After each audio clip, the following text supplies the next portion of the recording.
What's going on, people? Welcome back to Curtis Shaw TV, back with another live stream. And today, special guest in the building, needs no introduction. The man's looking real dapper today, bow tie and everything. Yeah, What my you saying, neck's going to be bro? all right today. The My next neck's cool one, bro. today. This neck ain't rocking. But Yo, man, go easy, man, go easy. Now, how you doing, bro? Good to have yeah, you in. Curtis, I'm good, thanks. I'm looking forward to this just before the season, one day, and I'm sure we're going to agree on a couple of things, maybe. Maybe. Listen, it's all love no matter what. We all want the best for Arsenal, Of innit, man? course. It's just, we see it sometimes differently, man. What you been up to? Busy with the season coming up? Yeah, really busy this week. You actually see the season really ramp up once championship starts at the weekend. Then you get Yeah. onto the Monday, the interviews and everything start to come in thick and fast. So exciting time. And listen, I'm excited. Arsenal start, man. Yeah. Tomorrow. Despite despite the potential pain, we're still excited for it, man. That's the beauty of supporting Arsenal, innit? Big But time. big time. But listen, big up to everyone in the chat. Make sure you like the video and subscribe as well. And make sure to check out Kev's channel with Sophie, the hybrid squad. Listen, let's talk about pre-season first before we, delve into the other things. It's been a bit of an up and down pre-season. Lost to Tottenham and Chelsea. That was a little strange that we played against teams like that in pre-season. But obviously, with the whole COVID situation, it was what it was. What have you made of pre-season so far? I think pre-season has been all right. I think the Spurs game in particular, Chelsea actually left more questions than answers because the way they were easily able to cut through us and the way the back was pretty wide open, to be honest, Curtis. Yeah.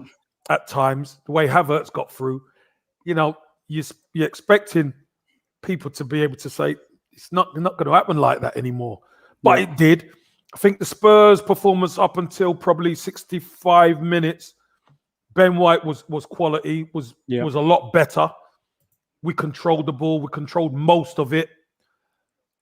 But our big problem in that Spurs game was putting the ball away, Curtis. Now, you know as well as I do as the strikers union, we don't put the ball away. We don't win. We leave our team vulnerable. And that's what happened against Spurs. It went to their form guy who's Son, and they scored, and we couldn't score. But we had the chance. Not as if we didn't have the chances. We had the opportunities, and we were in the positions to score. Probably that's where and why we're going for someone who can unlock a door, because we just didn't have enough craft or enough finishing ability to finish. And we really need Aubameyang to step up, because we really need him this season, especially at the start. Yeah, big time, man. Like, obviously, some people have been getting worried by the defeats. Some people are saying it's only pre-season, it's not telling when it comes to the season. Where are you in terms of pre-season? Do you think the results are massively important, or is it more the performances you're looking at? Well, I think it's performance. I think it's no injuries. That's really important. And you know what, Curtis? We go into the game tomorrow and we win tomorrow. Pre-season was good. We don't care about it then, do we? Because it all matters on the first game. The first game, you go into the season, you want to get off to a win and 3 points. So whether you've seen teams win all pre-season and then get to the first game and lose. Yeah. You've seen teams struggle pre-season and get to the first game and win. Yeah. We don't know what's going to happen. We know we're playing Brentford at their new stadium. We got to fancy our chances to turn them over big time. Yeah. If we don't get the 3 points, then it's going to be a problem, isn't it? But I expect us to turn up and win the game. Yeah, I mean, let's look at the players. Obviously, the players that we've kept and some of the players that we've brought in. I'll start with the ones that I feel like were a bit controversial. Obviously, Granit Xhaka didn't go. Roma offered 15 million euros. I think Arsenal wanted 20. He had 2 years left on his deal. They're now saying he'll be offered a new 4-year deal. I had a few things to say about that, as you can imagine. Well, I must admit, I did see some of it. Yeah, yeah. I wasn't overly happy. It wasn't on the green screen. Let's put it that way. My feeling was with that situation was, Granit's been at the club 5 years. I don't think he's the answer. Don't think he's a terrible player, but he's not the answer. 2 years left on his deal. I don't see the need to extend and give him a bigger contract. He had 2 years left. If you give him a 4-year contract and he turns 29 in September, to me, he never leaves until that contract expires, because I don't believe anybody is going to come in a year, in 2 years, and pay for him and take on that bigger wage. So I didn't see the need to give him a new contract. What's your opinion on it, Kev? Yeah, my opinion is this, Curtis. I understand what you're saying. But look at it from you're looking at it from a fan point of view, right? Yeah, I hear you. So let's take the fan glasses off and let's look at it from a club point of view. Okay, we get offered. They offer 18 million to start with, or whatever it was. Yeah. Then they go back and say, right, we give you 15. So that's 3 million light. What would it cost to replace Granit Xhaka? Let's just say, conservatively, it costs 30 million. So that's another 12 million. Then you got to find wages on top of that. And Arsenal's bidding for midfielders hasn't gone well. So you're left in a bit of a conundrum. The player is still your player. He's got 2 years left of his contract. Go into next season, he plays however he plays this season. Get to the end of it, Curtis. What do you reckon is going to be said when he's got 1 year left? Yeah, he's more than likely he's going to probably see it out. Right. So therefore, again, we have the same record playing about why do we always let players go to 1 year when we know they're just going to see it out? In order to combat that, me and you spoke a while ago and we said that's got to stop. That's what Arsenal have to do. Arsenal have to stop that nonsense. Do not let these players go to 1 year, because if you don't sell him, yeah, he might not have massive value, but at least you get something for him, Curtis. It's a tradable piece. I'm not saying he's going to rip trees up, but you know what we lack in this team is experience. And Granit Xhaka is experience. Again, he wouldn't even start if it was up to me. Agreed. But we're not blessed in the transfer market of having deep enough pockets to just go bang, bang, bang. We can't do that. So Mikel Arteta's weighed it up and said, you know what? I might as well keep him, because I've been going for this one, I've been going for that one, and I'm not getting anywhere. So I'm going to get someone who knows how to play. And you know what? Thomas Partey getting injured probably frightened the life out of Arsenal. Because you take Xhaka out and you take Thomas Partey out, we got nothing left, Curtis, because El Neni, he's a squad player, play now and again. But he's not good enough. We know that. So, again, we don't have deep enough pockets to just go wham and buy 3 central midfielders. But we do still have holes in that midfield that need plugging. How? Because I hear you on that. I do understand that. But how I would flip that, the question I would ask, number one, most Arsenal fans will agree Granit Xhaka has not been good enough since we bought him. Now, to me, I know times have changed, but looking at it, I'm pretty sure when you would have played for Arsenal, to get a new contract, you would have had to do something well. You would have had to score goals and earn a new contract. I don't think Granit Xhaka's earned a new contract. With a new contract, naturally comes a pay rise.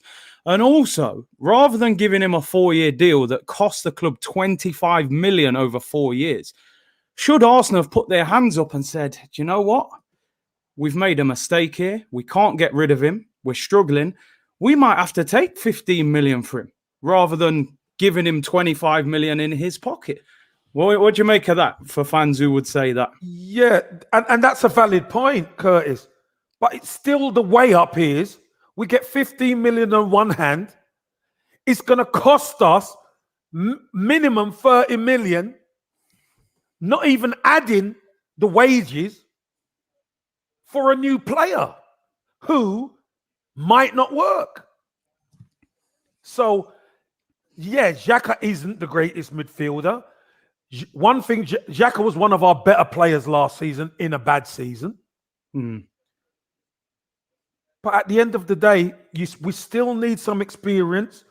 David Luiz, for all his qualities and his mistakes, was one of our better performers from the back last season. We were third best defense. People are saying, why do we spend money on Ben White? Because David Luiz has gone. We need somebody at the back there who can control it. That's why we spend the money, and you spend the money on somebody younger who could really be a part of that back four, back five for 5-10 years. Yeah. So I get that. And 50 million, if you spend 50 million now, it save your money down the line. But the Granit Xhaka conundrum, because it is a conundrum. The way he performs for Switzerland, he doesn't perform like that for Arsenal. Yeah. Premier League is different. Premier League is faster. I think Granit Xhaka can do a job mostly against 75-80% of the Premier League. I think where he struggles is when teams really can control the ball and attack us, because he's not quick on the recovery. He's not quick across the ground. He's more of a solid midfielder. We need more energy than that. Problem is, Curtis, and this is the big problem Arsenal have, we don't have deep enough pockets. We don't. So to say, we just take the hit on Granit Xhaka and we'll just get these players in. Arsenal have no assets. Joe Willock is the only asset we've got. Yeah. We had to sell him a goal scoring midfielder when we don't get goals from midfield. It's the difficult. If we sold El Neni and moved Xhaka down the pecking order and brought in a new midfielder, I could get my head around that, because if Xhaka's your third, fourth choice, that's not the end of the world. I'd say he's a bit better than El Neni. My problem is, you give him this contract, it doesn't look at the moment like we're going to sign a central midfielder. Everything is pointing towards like a number 10. So in my head, I'm thinking, if you give Granit Xhaka, he's on 100 grand a week now. He's naturally going to get a pay rise. If you're giving him 110, 120 grand on 4 years, I see him playing. I think when he's fit and available, he plays next to Thomas Partey. And then I feel like we're stuck. We're kind of stuck with him if that's the case. Curtis, here's the thing. It's about performance. Because it's got to be performance. If it's gonna be about money paid for wages, then we're doomed. We're doomed. I don't think it's going to be about that. I honestly think it's going to be about performing. If Arsenal have a good start to the season and Granit Xhaka is playing, fans will accept it. If Arsenal don't start well and Granit Xhaka is a part of that, then the knives are going to come out and say, manager, we ain't even got rid of Granit Xhaka. Granit Xhaka's still in the midfield. So again, our problem is, Curtis, we're trying to rectify so many things when really we haven't got we don't have the money to make the big signings so a Granit Xhaka could leave. We don't. Because even the backup in El Neni isn't good enough. Do you know what I mean? Nowhere near. Torreira, he's not going to come back. He's done it. He's not settled in London, whatever. So you look at, we've lost Guendouzi. Ceballos went back. Torreira's not coming back. El Neni's not good enough. That's 4 midfielders. All we've got is Thomas Partey, who's picked up another knot, and Granit Xhaka left. We've got a young Aziz. People are talking about Aziz. He's not ready yet because, why? Because he's not playing in the first team in the Premier League. And we're supposed to be pushing on. So, again, Granit Xhaka is not my first choice. No, he's not. But you know what? If he plays, I know what I'm going to get from him. The key then is we need that number 10. And we need Thomas Partey back. I think Lokonga's been fine. I don't mind Partey and Lokonga starting either, by the way. No, I don't mind that. I don't mind that. But I think the holes we've got in our midfield, that needs to be addressed. That's number one for me. Not even right back. I know we need a keeper, but in the team, I think that midfield, them holes need to be plugged seriously. So so do you think they are better off giving him a new contract rather than letting him run down his contract or selling him on the cheap, which were, they wanted 20, they got offered 15. Do you think giving him the contract was the best option of the three? Curtis, like I said before, the way up is, do we let another player run his contract down? Arsenal cannot afford that anymore. They can't, because if Granit Xhaka's just seeing his contract out, is he going to be as committed as he usually is? And he's still dubious then. Yeah, very. You know what I mean? He's still dubious then.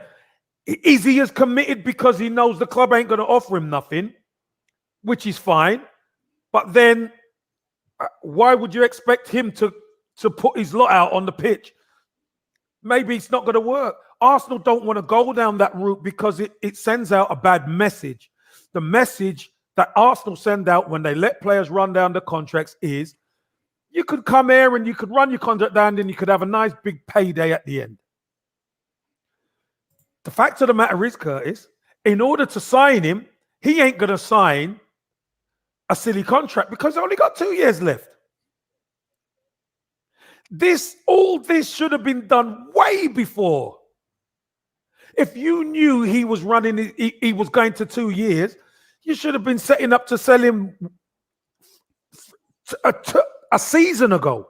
But again, there's more to it than just Xhaka, because there was Ozil, because there was Socrates. And all of this, and Mustafi, and there was so much moving parts going at the club. You can only do so much. Now we get past that and we get to here we are with Xhaka, 15 million quid. Do you know what? Arsenal had to put a line in the sand and say, do you know what, Jose Mourinho? You're taking the biscuit. You're taking the Michael, mate. So we're not going to sell him to you. After there was a loving between the two of them on social media, they try and take the Michael out of us. Nah. As a former Arsenal player, and you had it, you had all that pride and everything, and you played under George Graham. You represented the club in the right way. I'm sitting there going, maybe it's me. Maybe I have to move with the times, because I'm seeing a guy who's been at this club for 5 years, who's made more mistakes leading to goals than any midfielder in the Premier League. I'm seeing this man flirt with Mourinho the whole summer, talking about Rome's a great city, Italy, Mourinho's a great manager. He hasn't been good enough at Arsenal. And this guy can just roll back and they go, there you go, mate, 4-year deal, pay rise. You'll play every week. Don't worry that you've been flirting with someone else all summer.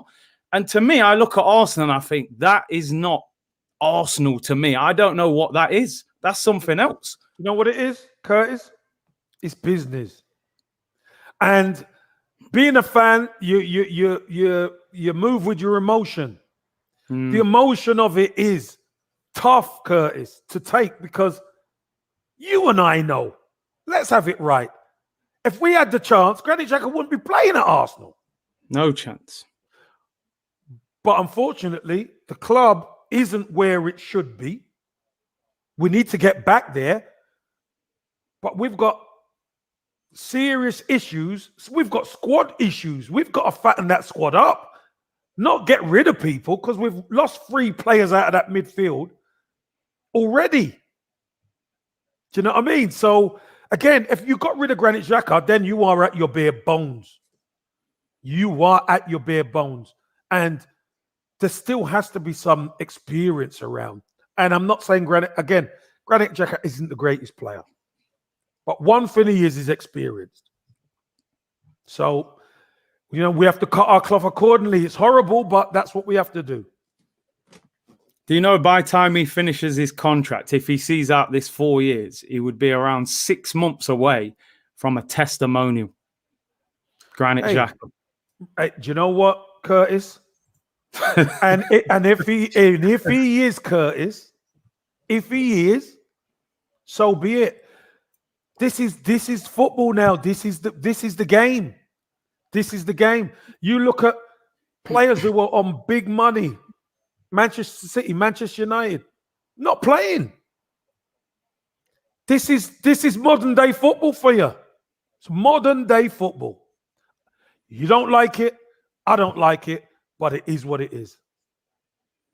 It's painful. It's absolutely painful. Anyway, there's the Granit Xhaka. 4 more years, Kev. We're going to be here in a few months. Granit again.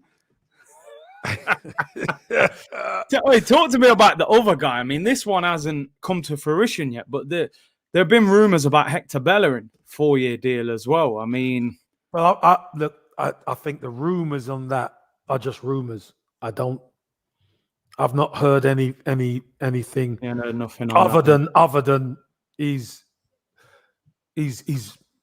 considering leaving. But again, I just can't see it. Bellerin getting a new contract. That I can't see, because I truly believe he wants a change. I truly believe he wants to change, Curtis. Yeah. But we're struggling to sell them, aren't we? That's the problem. But Curtis, this is the legacy that people have battled me over for years. The legacy of the recruitment, the rubbish recruitment that Arsenal have done.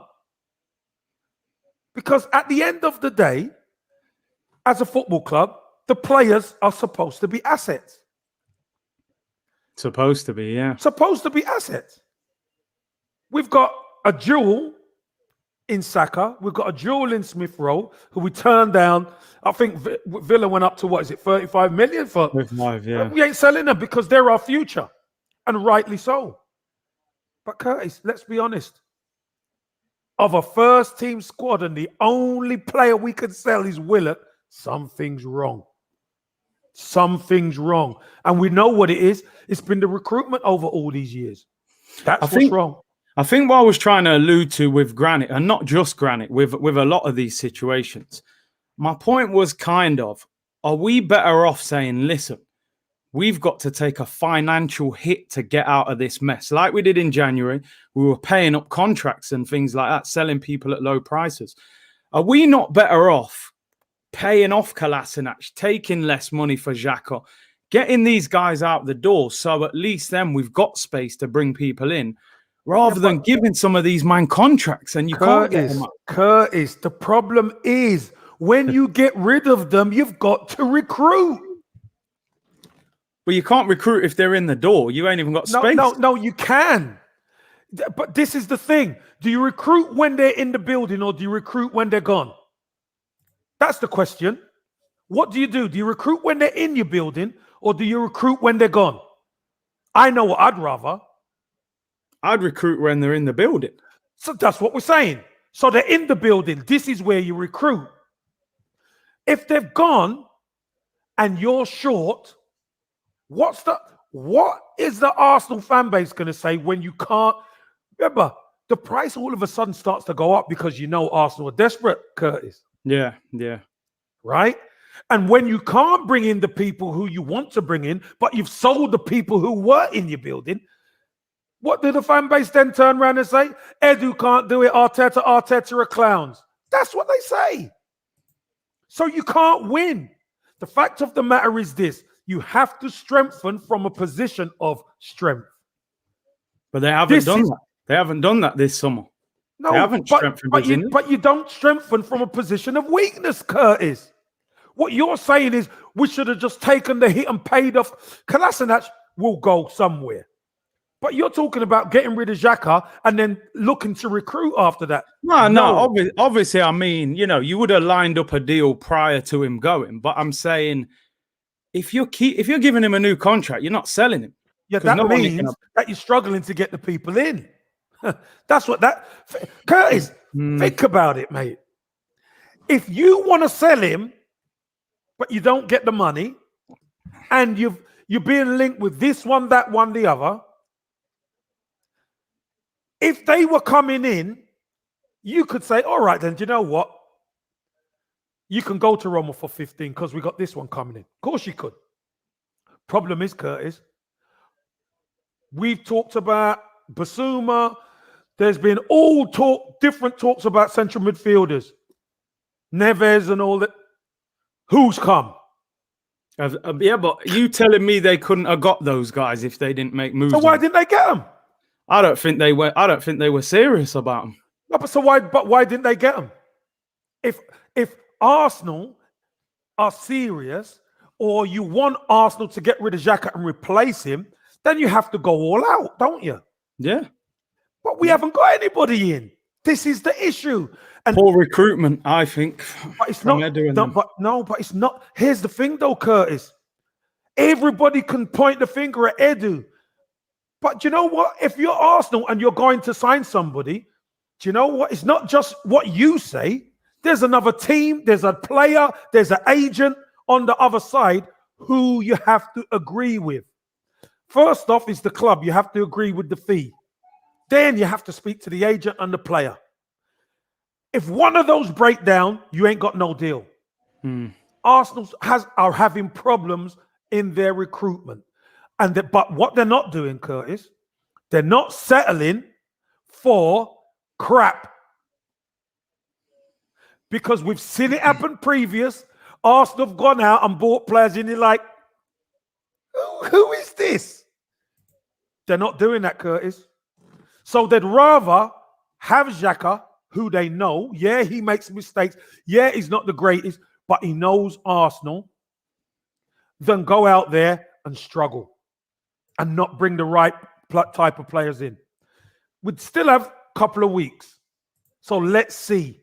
But listen, it might go against what a lot of people think, and he's not my greatest player. But I think they done the right thing not letting Xhaka go. Because they've got no replacement. Hey, have you ever seen Home Alone with a woman when she can't find a Kevin?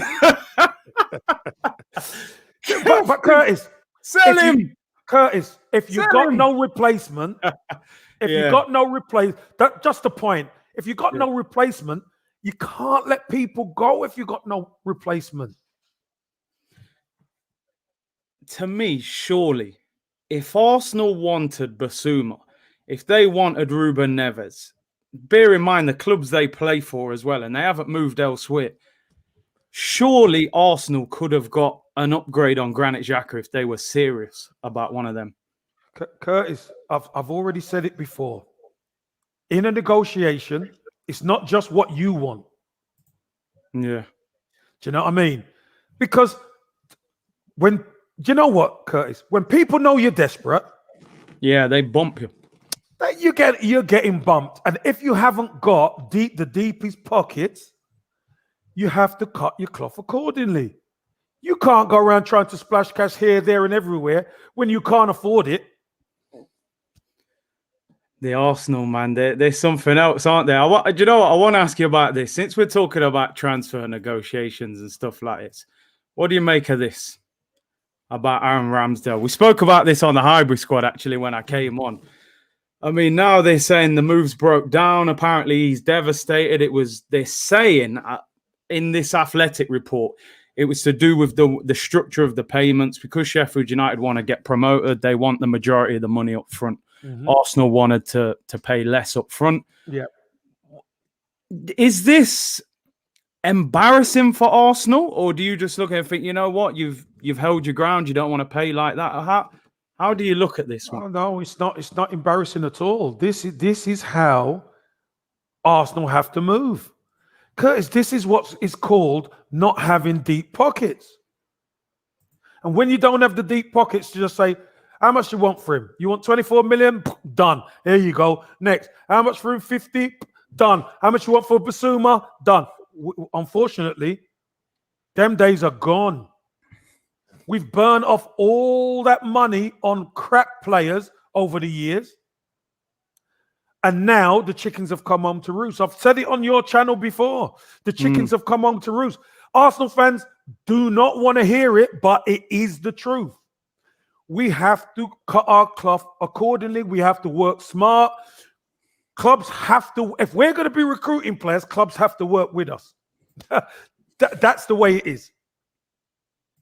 I mean, personally, I'm not disappointed that this deal collapsed. Without I know. You know, innit? You know, I'm not, and I'm not being disrespectful to Ramsdale because listen, he's a young keeper. Maybe he would have become a real good goalkeeper, and he's not bad. But for me, I was just like, yo, 24 million plus add-ons. Aaron Ramsdale. I'm seeing Areola go West Ham on loan, 12 million option to buy. Sam Johnston, 10, 15 million. They reckon West Brom, year left. To me, they make a lot more sense than this deal. Yeah, it does. But again, listen, is this true? I don't know. But the fact of the matter is, Sheffield United are a team who want to come back, so they want the money.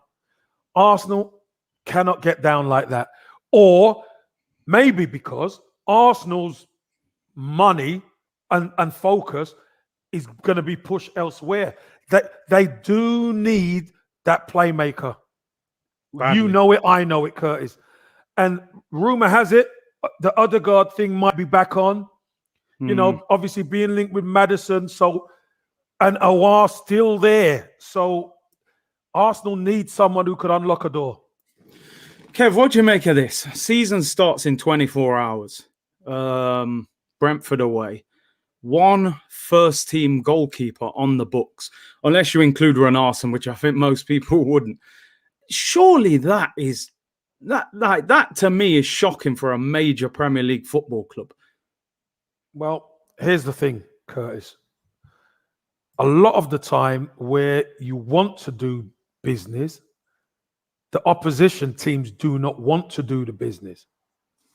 Because the keepers that you're talking about are the first choices at the said clubs. It's not as if they're just backup keepers. They're first choices. So Sam Johnson at West Brom, for instance, he was at the Euros with the England squad. He comes back late. He didn't start the season, but he's West Brom's first choice. Now, if you're going to get him from there, then you're going to have to negotiate. Yeah. And by the way, KYTV, Onana's available for 5 million. He's got a 6-month ban, and then he goes to the African Cup of Nations. So you're going to need another keeper to cover that. That makes no sense. So let's take the blinkers off and let's get the Onana one's definitely difficult. I don't think they'll go near that. So let's just get real here. There are keepers who Arsenal could go for 100%. I think the keeper situation, well, listen, we come down to the last stretch now, haven't it? It's the last lap of the transfer window. Yeah. And we really try to push to get Ramsdale, can't get him. So I'm sure they'll get somebody in because, listen, if something happens to Leno, it's madness.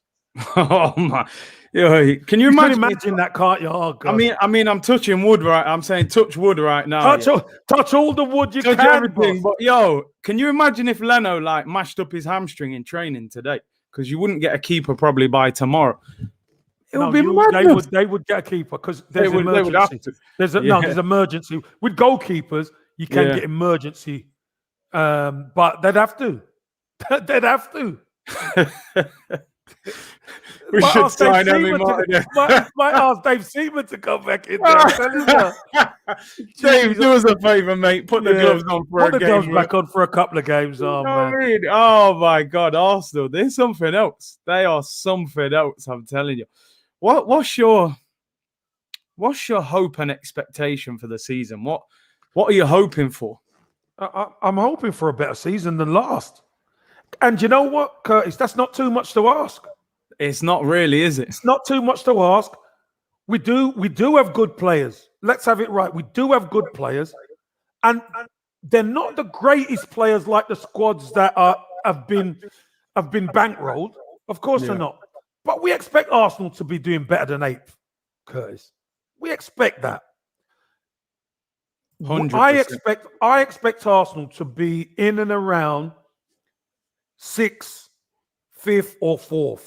In and around that little spot. Not messing around with 12th and 11th and 10th and having the fan base going absolutely ballistic. Arsenal need to be up there in that 6th, 5th, 4th spot. If we're around there, then I think, all right, I think the fans could relax a little bit and say, right, come January, who are we gonna bring in to try and move this thing forward? At least you get an opportunity to do that then.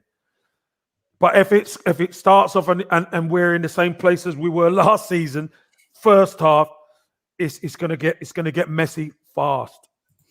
I mean, Darren's saying here, a few people have said, obviously, David Luiz left, Odegaard went back, and Matt Ryan went back, Ceballos went back. We brought in Tavares, Lokonga, Ben White. Mm-hmm. Have we done enough to even bridge that gap? Obviously, we finished 8th. We're trying to chase top 4, top 6, whatever. Have we done enough as yet in the window to actually close that gap on those teams? No, there's still holes in the squad, and that's why I'm saying we're on the last lap, Curtis. Curtis, I don't think we can plug all the holes because the teams who we're doing business with, I particularly think the teams know we're weaker. It suits Leicester. Let's say we're after Maddison. It suits Leicester to do it late if it's going to happen. Because Leicester are already together as a squad. They already know where they're going. Yeah, they're already together. They're already together. They've got virtually all their pieces done. So if they've got Maddison and they say, yeah, we're selling, but we'll wait right until the end and see how much more we can get from Arsenal. Because Arsenal are desperate. And when you're desperate, Curtis, usually you either pay over the odds or you make mistakes. It's just crazy because, obviously at the back end of last season, there were a lot of talks about overhaul and, we already know the players we're looking for, all of those things, which you expect a manager to say. If this Ramsdale deal would have happened, we would have spent 100 million in this window. And yet we're still sitting here saying we need a right back. Like you said, midfield is a massive problem. Mm-hmm. The creative midfielder with Odegaard going back or whether he does come back. So 3 of the biggest positions that we need, we still haven't actually dealt with, even though we'd have spent 100 million if we got the keeper. And an alternative striker. Yeah, which they're looking at. Because you know what? Yeah. Lacazette's in his last year of his contract. We said it will never happen again, and here we are. So there are a lot of holes in this. There's holes in the team and the squad, Curtis. I remember me and you talking kind of near the end of last season. I said, Arsenal need 10 players. We brought 3 in. We need 7 more. We need 7 more. We're not going to get 7, but minimum we need is another 3. That's minimum. And I don't know. Are we going to get it, Curtis? You're not confident in them getting. I'm not confident, but I know 3 out of 7 we could probably do if at a push. Oh, it's crazy, isn't it? Big up Gio. He says, big up Curtis and Kev. Question for Kev. Do you think your son would like a move to Milan to be Ibra's understudy? Gio's a massive AC Milan fan. He's always scouted English players. Hey, listen, leave my son alone, Gio. let him get back this season. He's back in training, etc. Yeah. And he just needs a month with a couple of games in the 23s, and then he'll be fine. So he'll be fine. But hey, listen, you keep Milan over there. Let him hit the first team at Stoke first, and then we'll see, Gio. You wouldn't mind moving to Milan, would you? I'm sure, Kev. I'm not moving with him. You're joking, aren't you? You don't want me there. No, you don't want his dad there. You don't want dad there. ECQ said, have we done enough to even secure 8th? Again, ECQ, I expect Arsenal to be better. Look. If we look at our form pre-Christmas, Curtis, how bad were we? That was almost relegation form, wasn't it? We were awful. I expect us to be better this season. I expect us to be better, especially with the crowd in. I expect us to be better. You know, people have a go at us at the Emirates, etc. Is quiet. No, it's not. But it puts pressure on the opposition when they come into a full Emirates. Yeah. So I expect us to have a better home record than nearly losing 5 on the spin pre-Christmas, Curtis. That's madness. Let's talk about the gaffer, right? Mikel Arteta. I've tried to not be too harsh on him over the closed season. I thought, what it is. He ain't going nowhere. Let's see how he gets on. But I think, like most people have said, this season there's no hiding place. You ain't got another year to settle in. The fans are back. He's under pressure, isn't he, this season? Don't you think to really deliver? No, of course. Listen, and again, to see the team progressing makes a massive difference. The way last season went wasn't great. And 6 points off 4th is all right, isn't it? You think, we're close. But you take 6 points away and you're right down there. So, you could swing it both ways. Yeah. Right? You can swing it both ways. I want to be positive. I expect Oba, although he hasn't quite shown it yet, to come to the party. He's got to. I expect us to be better. I expect us to be better with the ball coming out from the back with Ben White. Gabriel's not there yet. Martinelli's won a gold medal. He should be buzzing. Pepe, back end of last season, Pepe was sensational. Just need him to hit that stride. We know Lacazette is a link man. Whether Lacazette's going to be there or not, I don't know. But whatever happens, Curtis, I expect us to be better than we were last season. Because last season, we were awful. What do you make of the striker situation with Aubameyang? He's been playing on the left. Seems like he's struggling, getting a bit isolated out there. Obviously, Laca's playing through the middle. Lacazette's got 11 months left on his deal. Do you think it's a case of you've got to play one or the other? Or do you think you can fit them both in the team in this system that Arteta plays? Come on, Curtis. Here he goes. I'm ready for this. No, Curtis.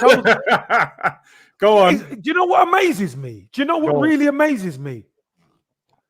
These two have played together for such a long time. Yeah. They have been successful most of the time playing together. And now they're getting questioned, can they play together? Of course they could play together. And do you know last season, it's not as if they never had chances to score, Curtis. You know this as a striker. You worry when you're not getting the chances. That's when you worry. Lacazette had chances. Aubameyang had more than enough chances. Unfortunately, he didn't have his shooting boots. I expect them to be better this season. I really do. Yeah, Oba is a striker. But you know what? Aubameyang throughout his career has hardly ever operated solely down the middle. He's operated on the left, he's operated through the middle, and he's operated on the right. I suppose it's not so much where he's playing, is it more in terms of how he's playing? When you look at Mane at Liverpool on the left, it seems a lot more further forward. I saw Aubameyang the other day against Tottenham. At times, he was almost at left back when Tierney was getting doubled up on, and you're thinking, I don't want to see my 32-year-old goal scorer at left back covering. You'd rather see him the width for the 18-yard box. Yeah, you would, Curtis. Of course you would. But when you defend as a team and you attack as a team, for most of that game, for 65 minutes, we were on the front foot. But the opposition will have some of the game, and you still have to do a little bit of grunt work if you play wide. I've done it myself. You have to do some of the unsavory jobs. But that comes with, if you got a team who's progressive, you got a team who's good, and you go up in the game, then you could start to scheme on the opposition where they have to overcommit and you catch them on the break. Our problem is, Curtis, we don't score. We don't put teams to the sword. When you don't put teams to the sword, the opposition are going to come onto you at some stage, and you're going to go backwards because you're going to try and protect your no goals against. That's unfortunately that is the name of the game in pro football. Like you were saying before, the two of them have played together before and been successful. But at the same time, you know what it's like. If he constantly keeps missing chances, people will question: is he the same player from a year ago, 2 years ago? Are his legs going? Is he as committed since signing the contract? So I'm just thinking, if it comes to a situation where he's not performing on the left, do you move him central and drop Lacazette, or would you even like to see Arsenal play two up front, or can we play that? We can play two up front. I'd love to see two up front because it creates massive problems for the defence. Two centre-halves marking two strikers. When's the last time you've seen that in the Premier League? Probably Leicester, years ago. And the way they play, being close to each other, would actually suit them. I don't know if you remember, they scored a goal at, who was it? Was it Brighton or Cardiff? Cardiff, little dummy and all that, playing really close together. Yeah. And I think it was Aubameyang bent it into the corner, didn't he? And was a great goal. Cardiff. So they can do that. But the way Arsenal was set up, a lot of the time you can do those things when you dominate the ball. Yeah. When you dominate the ball and you've got the right players on the pitch who can give you the balls and you can set up nicely, you can do that. Unfortunately, we just haven't been there yet. We haven't been that team. That's why that number 10 or that creative player is so important to Arsenal right now, because being on the left, Aubameyang, we've seen him score goals. Remember, he got a hat-trick against, who was it? Leeds. Got a hat-trick against Leeds. Getting released early. Thomas Partey, give him the early ball, and he was off. 1v1, he took the guy on. Bang, goal. That's what can happen, Curtis. But we have to utilize him right. And what's the point in having the best gun in the club if you're not going to load it with bullets? Makes no sense. Hey, big up to Daniel, man. It said, afternoon, guys. Edu, Arteta and the owners are not fit for purpose. I mean, Daniel's not one to hold back. Listen, me and Daniel had Barney the other day. Don't know if you saw it. No, I ain't seen it. I call him a politician. People are calling me Arteta's lawyer. But this guy is a politician. Right? Daniel, you're a politician and you know it. Daniel speaks that truth, man. He said, we need to stop making excuses for them and realize they are not good enough. Kev. But good enough for what? Here's the issue, Curtis. If I want to go and buy your car and you are not going to sell, what can I do? How is that me not being good enough? All right, let me flip it. Let me flip that question as well. No, can you answer it first, please? Well. Because I'm going to call you Daniel if you don't answer it. No, none of that. Listen, all right, what about this? No, but you've still not answered it. No, I'm going to answer. Check this. So, I don't want to sell my car. But if you turn up at my door with a crazy kind of offer, guess what? You know what? I don't mind upgrading that. I'll let you have the car, Kev, if you come $5,000 above. I haven't made you a crazy offer because I can't afford but I can't afford a crazy offer. But then you can't knock on my door. No, but I could still want your car. You can't get it. Exactly. Now, how does that make me not good enough? Because you have to buy another car. Exactly. I have to find an alternative. That's what happens. But you know, these men are at the Ferrari garage with about $8,000 in the pocket. You know what I mean? It ain't going to work. They got pens. Go and get your pence. They got 8 grand. They got go and pence. get your Astra. Go and get your Vauxhall Astra or something, man. He'll still get you there. You can't afford this. That man, they want to drive off with no insurance, right? They're gonna buy man got license. no insurance, no license, no insurance. It don't work. Do you know what? It don't work like that, Curtis. And do you know, Daniel, I understand. I listen to him. He's a top guy as well. I love him. Yeah, man. But the fact of the matter is, we've got to get them goggles off. We're a big club, but we are not the same club we were. We have to try and get back there. It's going to take time.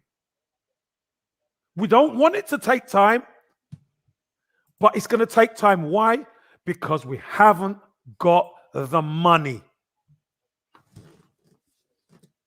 When, earlier in the window, they were I know we think it's a load of rubbish, but there was this, they were saying there's this war chest, the famous war chest that every season turns up at Arsenal. So sometimes I look at Arsenal and I think, do you know what? Okay, you haven't got the money, right? You haven't got the money to go and blow teams out of the water. So when you haven't got much money in life, I feel like you have to be smart with your money. You know what I mean? You have to be smart with it. Mm-hmm. I look at certain things with Arsenal and I think, for example, you buy Ben White for 50 million, who I rate. Yeah, I think Arsenal have signed a good player there. But could they? I'm just putting a question out. Could they have kept Saliba and spent 50 million on a central midfielder? Then you've potentially solved 2 problems and spent the same amount of money. Well, yeah, you could have done that, Curtis. Of course you could. But the problem was Saliba didn't want to be in England. He wanted to go back to France yet again. We're talking about a young man who's had some real issues in his personal life.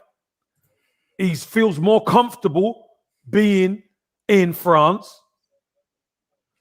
And what is the problem with him playing in the Premier League for another going on loan in the Premier League and proving himself to his parent club? There is nothing wrong with that, Curtis. It's the right thing to do for a young defender. But he didn't want to do that. He chose to go back to France yet again, to Marseille. Sometimes you have to hold your hands up and say, look, the trauma that he's been through, he wants to go, but he feels more comfortable in France. They didn't say they're going to sell him. They said, okay, I'll tell you what, we'll honor what you want and you go back to France. Kev, for me, I think he's left France at the age of, I think he was 18, 19 when he left. Uprooted his career. Difficult to leave City, never mind, to leave a whole country. He's come over here. He's had a couple of loans. Arsenal's defence is no world-beating defence. Third in the league, mate. What are you talking about? No world-beating defence. Come on, that defence. No, hold on a minute. I get this leveled at me all the time. That defence is bang average, man. I get this leveled at me all the time. Saliba chose to go back to France twice. Not stay and fight for a place like any young player should do, Curtis. But because they weren't giving him all. Saliba is not owed anything by Arsenal Football Club to his chance. If he stays and fights for a place, fair enough. He's 19 years old, Curtis. He's not played a Premiership game. Not one. Yet people are telling me, oh, we got Saliba. Well, he's not even played a game. What happens if he's not? I'm not saying he's not talented, but he'd be learning on the job, and we need to improve this season. So let me flip that back. I would say this. They paid £27 million for him. We're talking about money. This is a part of the reason Arsenal ain't got no money. They paid £27 million for this guy. Mm-hmm. Last season, they kept him. He was in the door. He was training for 6 months at Arsenal. Mm-hmm. This guy never registered him in the Europa League, where we won every game. We played teams that were nowhere near as good as us. Didn't give him that opportunity under very little pressure. Didn't use him in the league. Put him in the under-23s, then loaned him out. The man comes back this season, says, right, I'm ready. Bear in mind, he said in this interview that he wanted to play for Arsenal this season. Arteta says, I think you need another loan. He's probably a bit annoyed, like, yeah, I'm going back to France then. I've come to England. You ain't giving... Now, whether that's right or wrong, that's fair enough. That's a different debate. But I think Arteta's got to look at himself and say, this guy's a talented young footballer who's been through trauma. And I don't think you've looked after this guy very well. And you can't tell me that Rob Holding and Callum Chambers and Pablo Mari are any kind of world beaters. I think he should have been given an opportunity at this football club. Yeah, but sometimes you have to wait for your opportunity, Curtis.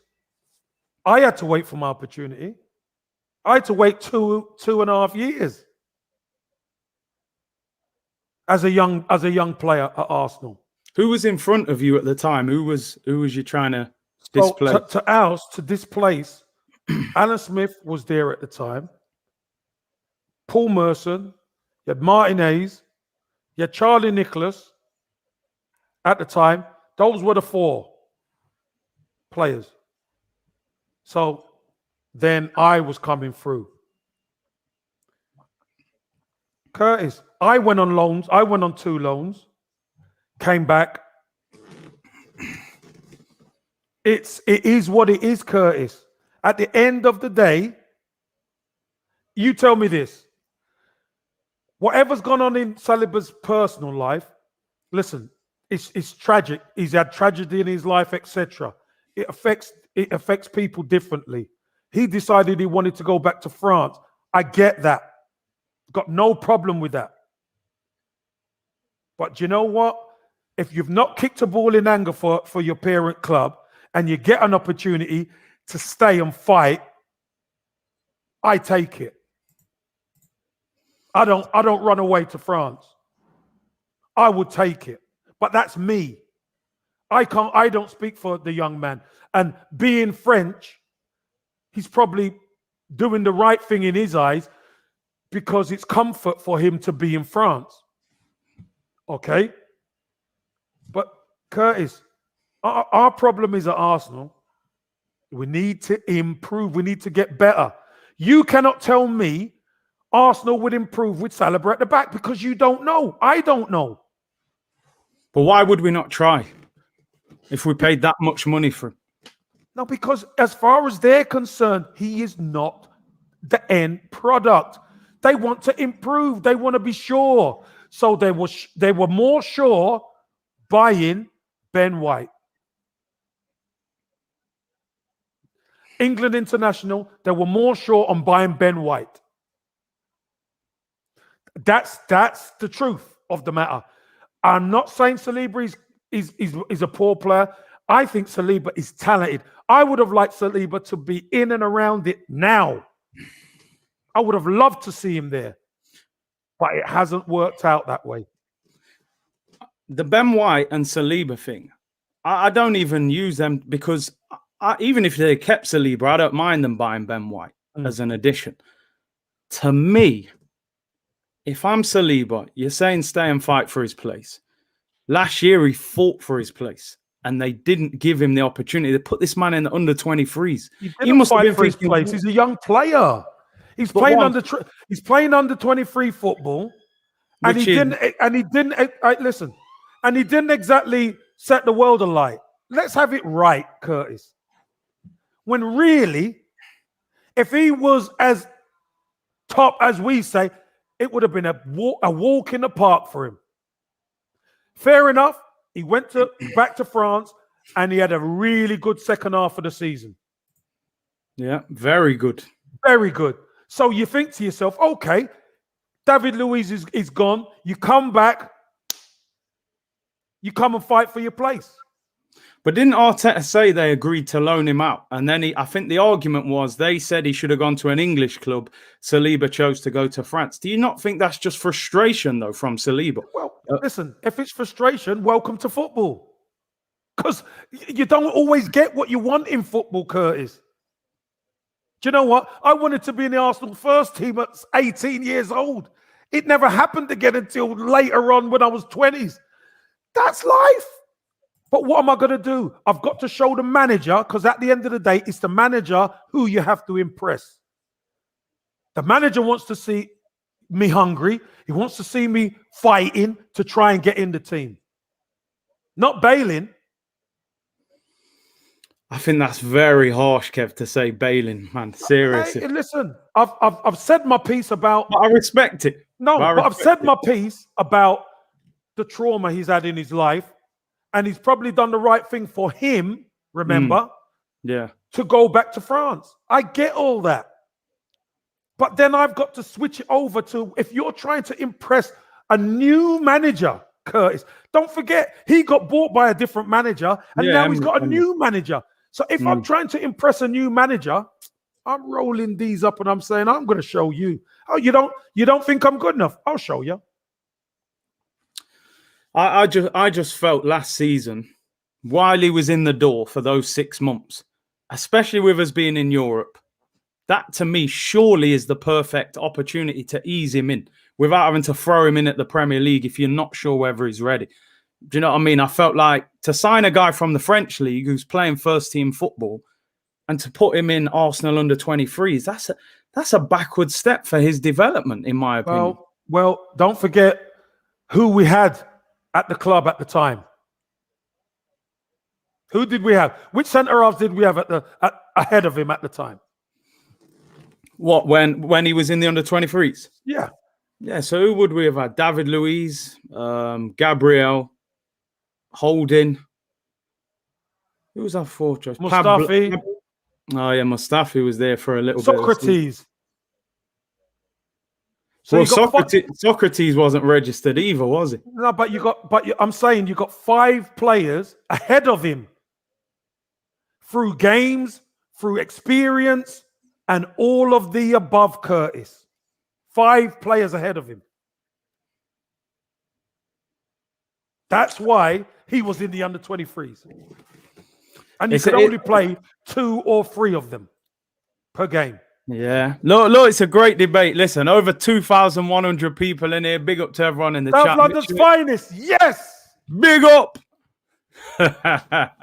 Make sure you smash a like on the video and subscribe if you haven't already. Kev, moving forward. Go on. What was you going to say, Kev? I see you. I was just going to say it's a really good debate, Curtis. Yeah, it is. About a young player like that to get an opportunity. You want it. I want Saliba to get an opportunity. I really thought he was going to get an opportunity this season. But you know what? Something's telling me he wanted to just go back to France. And because whether it's mental health, I don't know. I don't profess to know what the young man's going through. But if it was me,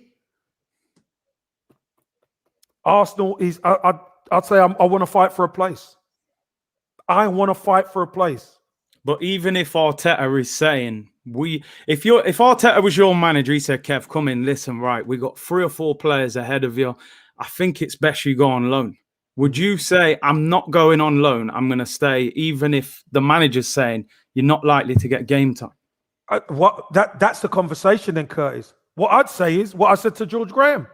I said, I want an opportunity in the first team. If I can't get first team football here, where do I go to prove that I'm good enough?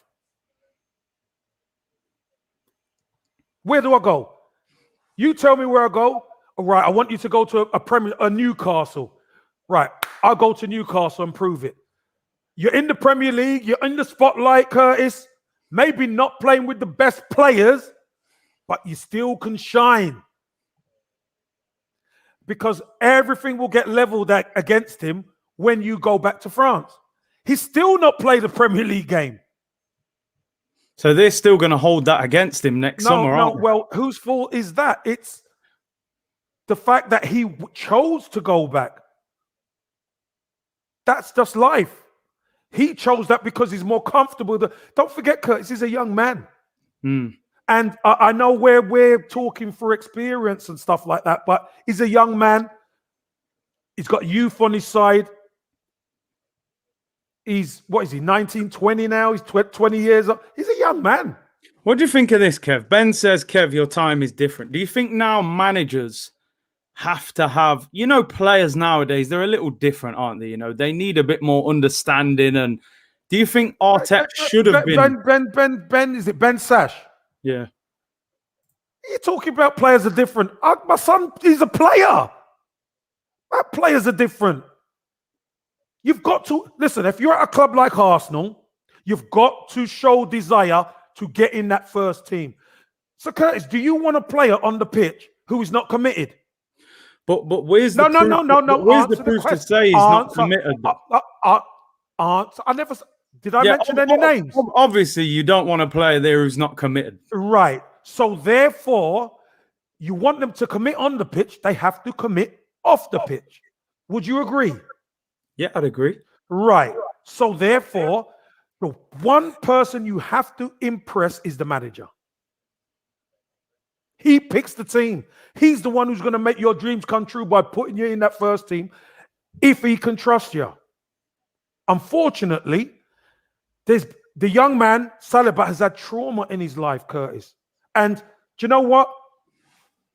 I am not qualified to talk about trauma in this young man for making the decision to go back to France. That's his decision. That's Arsenal have agreed. Yeah, you can go back, no problem. Because it's a difficult one, Curtis. If they stop him going, he could go downhill. So they never done that. Torreira, for instance, they could have said to Torreira, no, we want you back in it. But he's gone through trauma, losing his mother, etc. So, you have to weigh these things up. It's a different time, different generation, but football fundamentals stay the same. You pay your money, Curtis, you go to the ground, Ben Sash or whoever goes to Arsenal, you watch it on the TV.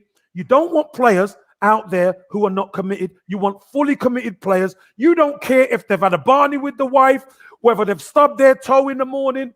You don't care. When they cross that white line, Curtis, you want them to perform. Simple as that. No, it's true. But I just think at the same time, it's hard for us to. I'm not saying you're saying this, but we don't know if there's a problem with the commitment of Saliba. Do you know what I mean? Oh, apart from not taking a loan in England. Yeah, we don't know. But what I'm saying is, all I could talk about is what I would have done. Yeah, yeah. If I want to prove myself, I won't prove myself going back to France again. Because he knows he's good in France. He's already proved it as a 19-year-old. He's already proved it. Now comes, where's the challenge? The challenge is the Premier League. Arsenal, I understand. They want me to, go on loan.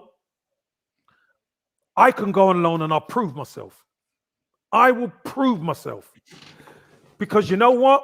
Once he proves himself and he gets in that first team, no one's taking his spot, Curtis. But still, he's not played a Premier League game. That's all I'm saying. And that, not is that it's going to get held against him, that goes against him. Do you know what I mean? It doesn't get beaten over with a stick with it, but it goes against him because he's only going where he knows he's strong. He's strong in France. When he comes back at the end of the season, 2 years left on his contract, which obviously 1 or 2 years, it starts to get a bit. Do you think Saliba ever plays for Arsenal? Well, I would like to think so. And the fact of the matter is, he would have been at the club. He couldn't leave on a free. When he comes to the end of his contract, he can't leave on a free because he's too young. Because the age we bought him. So that's good. So that's good business. But the key is, a year onwards, Arsenal, I think, we hope, I think we're a different proposition. But we still don't know whether he can cut it in the Premier League, even next season, because he's never played. But then the only way to find out, you got to put him on the pitch. Playing him, or is by putting him in the situation where he plays. But he chose to go. Do you know what I mean? And it's not being harsh on the young man because you go where you're comfortable. But the challenge still is, can he play Premier League football? Yeah, it's an interesting one. It's a tight debate one, isn't it? A debate all in itself, and it's opinions in it. It's just, to say the hype around him, it's a shame we haven't seen him. But maybe next season. Let's look ahead. Let's look forward. Brentford tomorrow, first game of the season. Ivan Toney's doing interviews saying goals. Like he looks like he's ready to hit the ground running tomorrow. What? As he should be. He should be, innit? What's your feelings about that game tomorrow? Arsenal win. Where's your confidence coming from? Hold on a minute. Arsenal win. Anything other than Arsenal win, I'm not happy. We're not talking about Manchester City, Chelsea, or one of them, Curtis. We're talking about Brentford, mate. And I'm not saying we can't go there and lose. Of course, you can go anywhere and lose. But first game of the season, and we're playing Brentford. I'll take that. I'll take that, Curtis, for a win.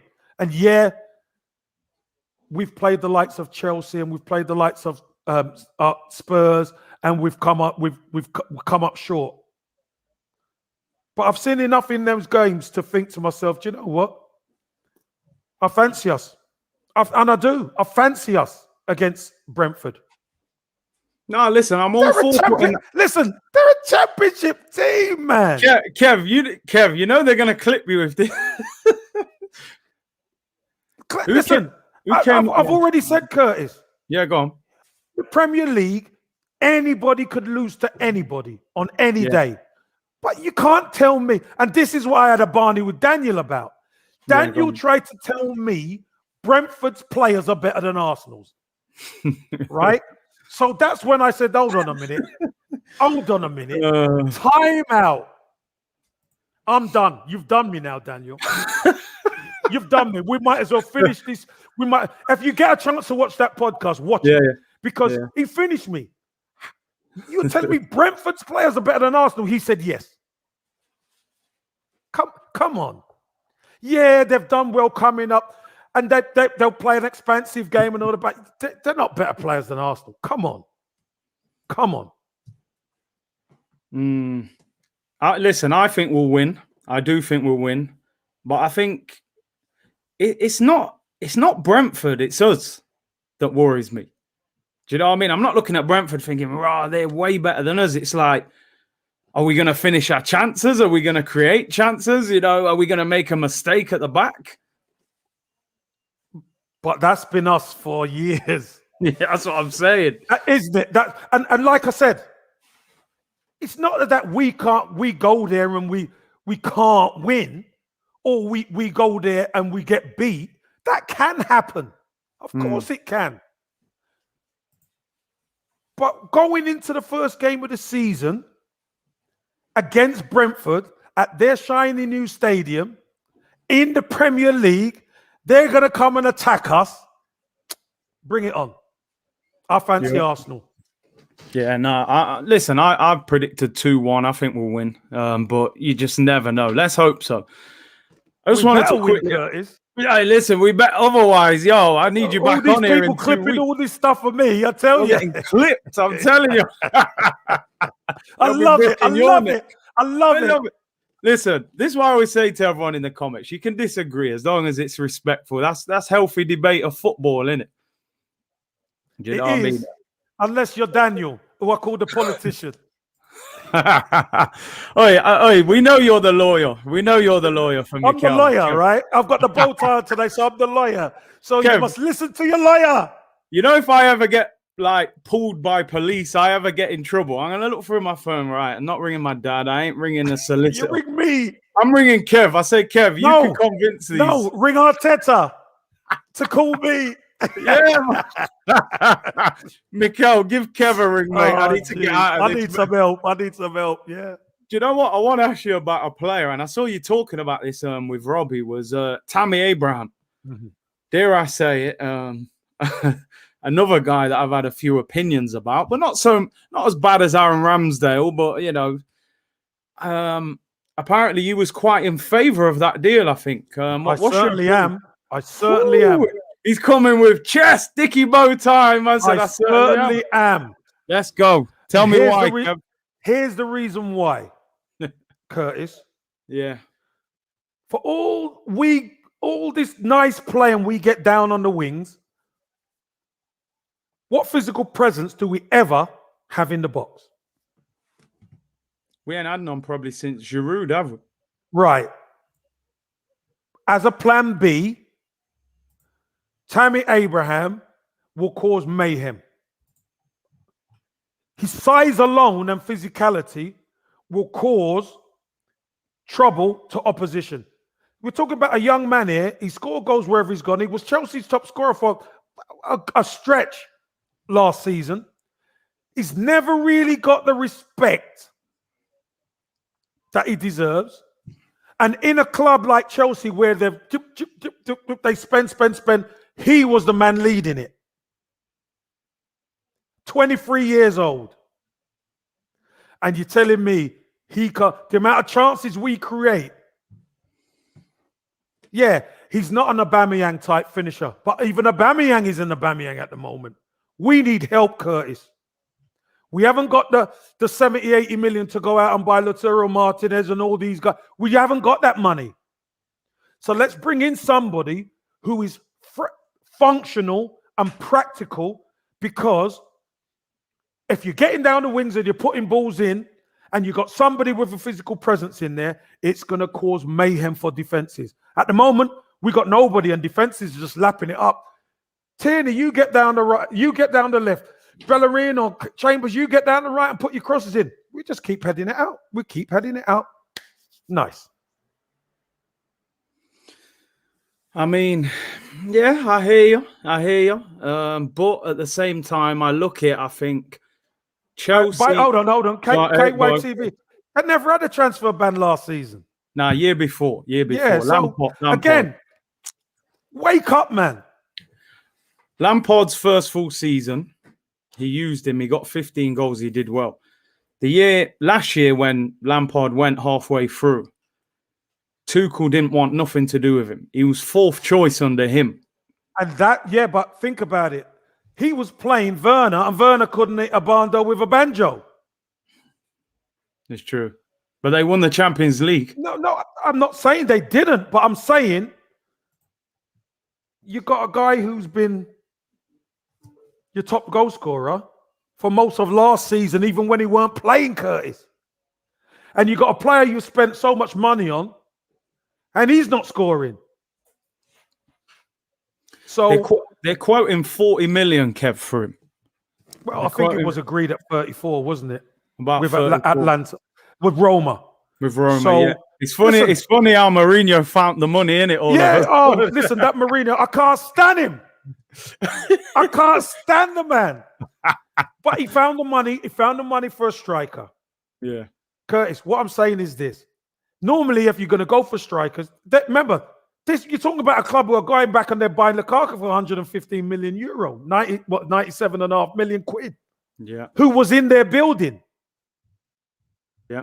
So let's not knock these, but we need an alternative. And whether it's Tammy Abraham or another, Vlahovic is getting mentioned. We need an alternative to what we've got, because at the end of the day, we need some physical presence up there.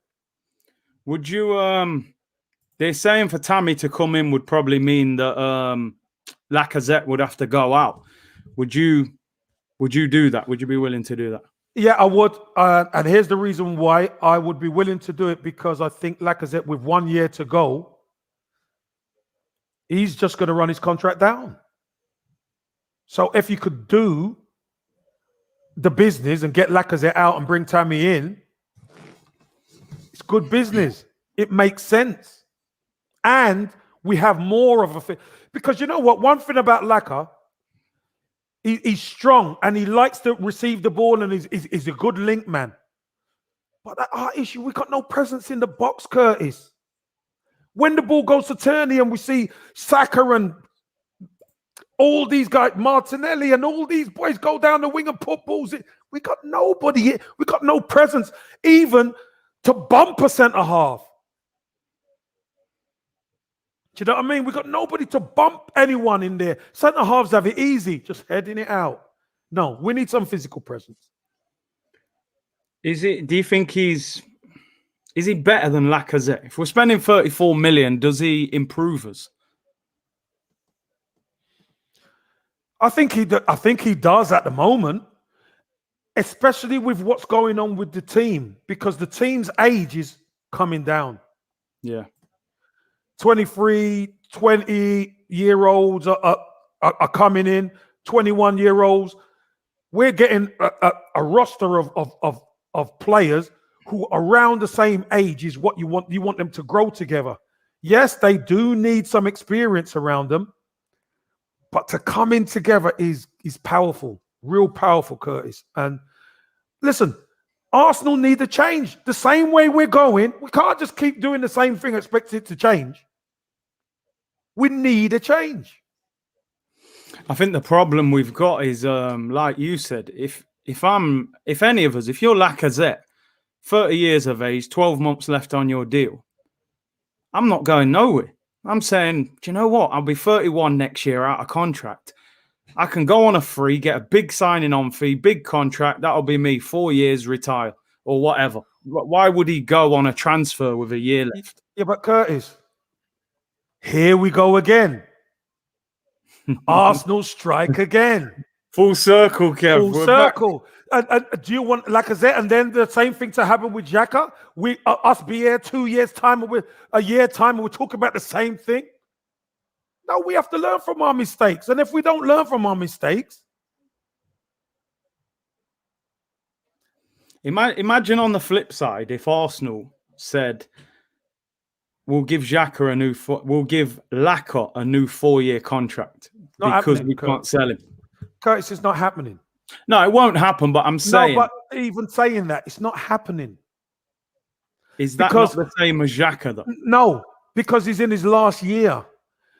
Trust me, if they were going to keep Lacazette, they would have already uprated him. Could be a situation where he walks because they don't seem to be that very much well interest. could be. It very well could be. What would your starting lineup be for tomorrow? Finally, I've had you on here for age over 2,200 people in here. Make sure you like and subscribe. And I've got to go in a couple of minutes. Yeah, so go on. My starting 11 will be the team, give or take Bellerin for Chambers or whatever, would virtually be the team that started against Spurs. Obviously, if Partey won't be fit, so Lokonga, I think Lokonga starts. Yeah, with Xhaka in the midfield. Yeah. I think Smith Rowe, Pepe, Aubameyang, Lacazette, Tierney left back, Leno in goal, centre halves Ben White and Pablo Mari. Yeah. No, I'd agree with you. Like you said, it's just the right back, innit? Which one? Who would you go with at right back? Just fine. I think it's gonna be Chambers. You think? Yeah, I do. Yeah, it'll be interesting. But listen, Kev, thank you very much for coming up. Thomas saying next time I have to wear the tie. I think it's you. You have to wear it alone, man. You know. No, just leave me with it. Leave me with it, Curtis. Yeah. You wear your caps. I'll wear the bow tie. Yeah. Do you know what? When you said you agreed with the Xhaka thing, I thought, do you know what? We need to make sure he ain't tied that too tight. No, but the scenario. I agree with the scenario that if you do not get the replacement in before, you cannot let him go. Let him go, man. Just take it. Take the 15 and run. Curtis, you're just not having it, are you, Curtis? You're not having it. Listen, even if it's Mourinho, man, just take him. But listen, it is what it is. 4 more years. Brilliant. It's funny. That's funny. Nice one, Curtis. Legend, really. Thanks, everybody. Hit that like button. Don't forget. Big up. When are you next on Hybrid Squad? Let the people know. Tonight, 8 o'clock. I'm going to be on Sky around 7:30. Yeah. I'm going on the Gooners podcast now. Yeah. Because he's on a 24-hour thing, so I'm going on there now. Yeah. I got another thing at 5. It's a crazy day today. So busy day, man. Yeah, Yeah, busy one. listen, Kev, appreciate you coming on. Big up to everyone in the comments. We just hit 31K, so big up to everyone for supporting. And Kev, we'll check you out tonight. Good luck on Sky, Nice and one. let's hope we get 3 points tomorrow. Nice one, Curtis. Take care, and I'll see you Take soon. care, bro.